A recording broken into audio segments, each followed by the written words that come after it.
సరిగా రావటం లేదా? India first liposomal Avengers gummies వాడండి, నిద్ర సమస్య దూరం చేసుకోండి.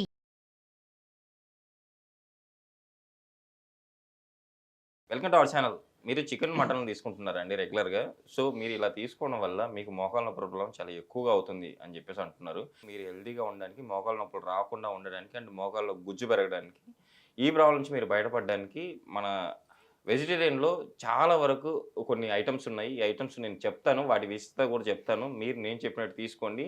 కంపల్సరీ మోకాళ్ళ నొప్పులు ఉన్న ప్రతి ఒక్కరికి ఉపయోగపడుతుంది. మీ మోకాళ్ళ నొప్పుల ప్రాబ్లమ్ నుంచి బయటపడడానికి అని చెప్పేసి అంటున్నారు. ఈరోజు సార్ ఏం చెప్తున్నారో తెలుసుకుందాం. నమస్తే సార్. నమస్తే సార్. సార్ మాంసాహారం తీసుకునే వాళ్ళకి ఎక్కువగా మోకాళ్ళ నొప్పుల ప్రాబ్లమ్స్ వస్తున్నాయి. సో కొన్ని రీసెర్చ్‌లో కూడా బయటపడింది.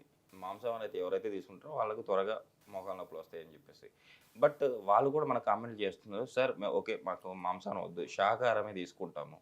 సో మాకు ఎలాంటి ఫుడ్‌లు తీసుకుంటే ఇప్పుడు మాకొచ్చిన మోకాళ్ళ నొప్పుల ప్రాబ్లమ్ తగ్గించుకొని, మాకు మోకాళ్ళలో కొంతమందికి గుజ్జు కూడా అరిగిపోయింది. అంటే ఏజ్ రిలేట్ బట్టి గుజ్జు అరిగిపోతది. ఇప్పుడు చాలా చిన్న ఏజ్‌లోనే అరిగిపోతుంది కార్టిలేజ్. సో దాన్ని పెంచుకోవడానికి ఎలాంటి డైట్ పాటించాలి? ఎలాంటి ఫుడ్స్ అందుబాటులో ఉన్నాయి మనకి? ఇప్పుడు ఇంతకుముందు డాక్టర్స్ ఏమో మోకాలు నొప్పులు ఉన్నాయి అంటే మీరు బోన్ సూప్ తీసుకోండి అని అంటుండే. Okay sir. కానీ ఇప్పుడు కొద్దిగా తగ్గించిండ్రు. ఎందుకంటే ఇప్పుడు మనం మాంసాహారం వల్ల మనకు మోకాలు నొప్పులు వస్తాయని అంటున్నాం. Yes sir. ఎట్లా అది వస్తాయి? ఇప్పుడు కోడి ఫార్మ్స్ ఉంటాయి. Okay sir. ఇప్పుడు ఆ ఫార్మర్కి ప్రాఫిట్ అవ్వాలంటే ఓకే. ఆ కోడి 2 నెలల్లో బయటికి రావాలి మార్కెట్లో. Okay sir. లేకపోతే అది వేస్ట్. డైలీ దానికి ఫీడ్ పెట్టాలి, డైలీ అది తింటుంది. ఓకే. అయితే వాళ్ళు ఏం చేస్తారు, ఎవరికైతే ఈ పౌల్ట్రీ ఫార్మ్స్ ఉంటాయి దానికి ఇంజెక్షన్లు ఇవ్వడం స్టార్ట్ చేస్తారు. Okay sir. ఏ ఇంజెక్షన్స్ ఇస్తారు? హార్మోన్ ఇంజెక్షన్స్ ఇస్తారు. Yes sir. మళ్ళీ దాంతోపాటు యాంటీబయాటిక్లు కూడా ఇస్తారు. Okay sir. అది బిమార్ పడొద్దు, ప్లస్ తొందరగా గ్రో అవ్వాలి. Okay sir. అయితే బయటికి వెళ్ళిపోతుంది అది. ఓకే.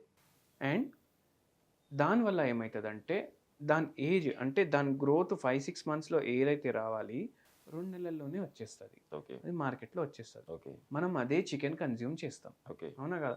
మటన్ మనం తక్కువ కన్జ్యూమ్ చేస్తాం, ఎస్. చికెనే మనం ఎక్కువ కన్జ్యూమ్ చేస్తాం. ఓకే. అయితే ఇప్పుడు ఈ చికెన్ ఫ్లెష్ మనం మంచిగా వాష్ చేస్తాం, దాన్ని మ్యారినేట్ చేస్తాం, అన్నీ చేస్తాం. కానీ దాని ఫ్లెష్లో ఉన్న హార్మోన్లు ఏవైతే ఉన్నాయి, యాంటీబయాటిక్లు ఏవైతే ఉన్నాయి, అవి మనం తీయగలుగుతామా? లేదు, లేదు సార్. తీయలేము. అట్లనే మనం వంట చేస్తాం. అయితే అదే మన బాడీలో పోతుంది. అంటే ఇవి మన ఫుడ్ చైన్లో వెళ్ళిపోతున్నాయి. Yes sir. ఫుడ్ చైన్లో వెళ్ళిపోయి ఈ హార్మోన్స్ మన బాడీలో హార్మోనల్ ఇంబ్యాలెన్స్ కాజ్ చేస్తుంది. ఈ హార్మోన్స్ మన హార్ట్ మీద ఎఫెక్ట్ వేస్తుంది. అట్లనే ఈ హార్మోన్స్ మన జాయింట్స్ మీద కూడా ప్రభావం వేస్తుంది. Okay sir. అందుకే ఇప్పుడు చూడండి, మొత్తం ఇండియాలో highest consumption of non veg A state తెలుసా మీకు? ఒక గెస్ చేయండి మీరు. సో మన తెలుగు స్టేట్స్ ఏంటో అని అనుకుంటున్నాను సార్. అదే కరెక్ట్. 90% పాపులేషన్ మన తెలుగు స్టేట్స్లో మాంసాహారం తీసుకుంటారు. Okay sir. ఇంకా ఇప్పుడు Hyderabad one of the metro city. Okay. అన్ని చోట్లకి వెళ్ళి ఇక్కడ వస్తారు జనాలు. Okay sir. అండ్ చాలామంది స్టూడెంట్స్ కానీ, బ్యాచిలర్స్ కానీ, మ్యారీడ్ పీపుల్ ఇప్పుడు ఇద్దరు పని చేస్తున్నారంటే డైలీ బయటికి వెళ్ళి ఫుడ్ తీసుకొని వస్తారు. Okay sir. అండ్ కొందరికి అలవాటు ఉంటుంది, 2 పూటలు మినిమం నాన్ వెజ్ తింటారు డైలీ. Okay sir. దానివల్ల ఎంత వాళ్ళ బాడీలో హార్మోనల్ ఇంబ్యాలెన్స్ క్రియేట్ అవుతుంది. Yes. ఇప్పుడు గవర్నమెంట్ హాస్పిటల్ ఉంది. ఇంకా చిన్నపిల్లలు సార్, మా చిన్న ఆడపిల్లలు ఉంటారు కదా, వాళ్ళు ఇట్లా చికెన్ ఇవన్నీ అంటే హార్మోన్ ఇంబ్యాలెన్స్ అయ్యి వాళ్ళు త్వరగా మెచ్యూర్ కూడా అవుతున్నారు. ఇప్పుడు మన దగ్గర ఒక పేషెంట్ వచ్చిందనమాట, 4th క్లాస్లో ఉంది అమ్మాయి. ఆమెకి మెనార్కీ వచ్చేసింది, అప్పుడే పీరియడ్ స్టార్ట్ అయిపోయినాయి. సో దీనివల్ల చాలా ప్రాబ్లమ్స్ అవుతున్నాయి. అండ్ ఇది రివర్స్ అవ్వాలంటే మనము రెగ్యులర్ మనకు నాటుకోడి దొరకదు. ఓకే.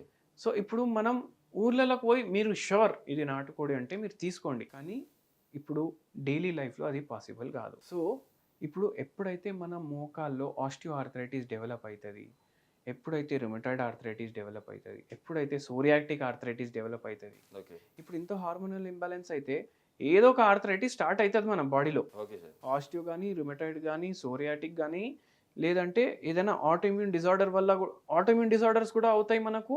అండ్ దానివల్ల మోకాలేమో డ్యామేజ్ అవుతాయి, జాయింట్ పెయిన్స్ వస్తాయి.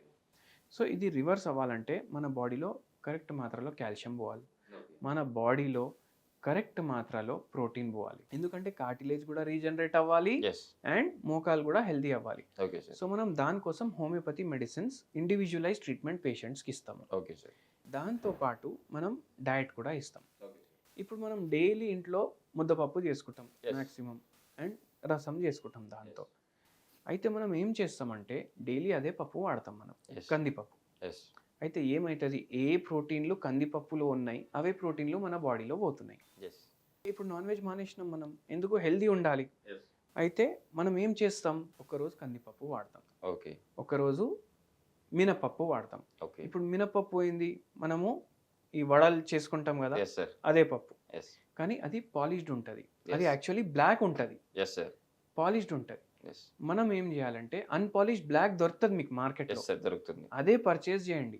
ఓకే మీరు వడాలు చేసుకున్నా, ఇడ్లీలు చేసుకున్నా, దోశలు చేసుకున్నా అదే వాడండి. ఓకే అది ఫస్ట్ మనం చేంజ్ చేసేది. సెకండ్, దాంతో దాల్ మక్ని అనేసి ఫేమస్ డిష్ ఉంటుంది, నార్దర్న్ ఇండియాలో చాలా మంది తింటారు. ఓకే పంజాబ్లో మాకి దాల్ అంటారు, అంటే మా అమ్మ చేసిన పప్పు ఓకే అదే అంటారు దాన్ని. ఓకే అయితే అది వారంలో ఒక రోజు, ఓకే ఇంకో రోజు ఎర్రపప్పు, ఓకే ఇంకో రోజు చోలే, ఓకే ఇంకో రోజు రాజ్మా, ఓకే ఇంకో రోజు ఏదో మీకు ఇంకా వేరే వేరే పప్పులు కూడా ఉంటాయి. ఎస్ ఇంకో రోజు 5 పప్పులు 5 పప్పులు మిక్స్ చేసుకొని కూడా మీరు పప్పు చేసుకోవచ్చు. ఓకే సార్ సో మనకు దీంతో ఎసెన్షియల్ ఏవైతే అమైనో యాసిడ్స్ కావాలి, ఏదైతే ప్రోటీన్లు కావాలి, ఇవన్నీ దీంట్లోకి వెళ్ళి వస్తాయి. ఓకే దీంట్లో ఎన్నో పప్పుల్లో కాల్షియం కూడా ఉంటుంది, ఓకే అది కూడా వస్తుంది. దాంతో మనం ఏం చేస్తామంటే డైలీ ఒక లీఫీ వెజిటేబుల్ ఈ పప్పులో మనం కంపల్సరీ యాడ్ చేయాలి. ఓకే ఒకరోజు పాలకూర, ఒకరోజు గోంగూర, ఓకే ఒకరోజు చుక్క కూర చుక్క కూర, ఓకే ఏదో ఒక కూర యాడ్ చేయాలి. ఓకే దాంట్లోకి వెళ్ళి కూడా calcium, iron, magnesium, okay micronutrients వచ్చేస్తాయి. ఓకే పప్పులో మైక్రోన్యూట్రియంట్స్ అండ్ మైక్రోన్యూట్రియంట్స్ ప్లస్ ఈ ఆకుకూరల నుంచి మనకు మైక్రోన్యూట్రియంట్స్ వచ్చేస్తాయి.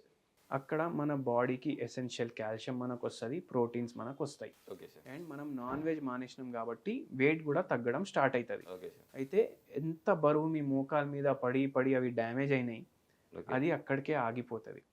దాంతో హోమియోపతి మెడిసిన్స్ మనం ఇచ్చి దాన్ని మళ్ళీ రీజనరేట్ చేస్తాం. నిజంగా సార్ ఈ రోజు అయితే మోకాల నొప్పుల ప్రాబ్లం ఉన్న వాళ్ళకి మనం తీసుకున్న నాన్ వెజ్లో ఎంతవరకు మనల్ని డ్యామేజ్ చేస్తుంది, మన మోకాల నొప్పులు రావడానికి పర్ఫెక్ట్ ఆన్సర్ అయితే మన ప్రేక్షకులు తెలుసుకున్నారని చెప్పి నేను ఆశిస్తున్నాను sir. At the same time ఎలాంటి పప్పులు మనం రెగ్యులర్గా తీసుకోవాలి, సో హోమియోపతి మెడిసిన్ ఎలా పనిచేస్తుంది మోకాల నొప్పులకి చాలా చక్కగా వివరించారు. కంపల్సరీ దీన్ని మన ప్రేక్షకులు గమనించి వాళ్ళు కూడా హోమియోపతి మెడిసిన్ తీసుకుంటూ వాళ్ళు మీరు చెప్పిన డైట్ పాటిస్తూ షూర్గా మోకాల నొప్పుల నుంచి బయటపడతారని చెప్పి ఆశిద్దాం సార్. Thank you.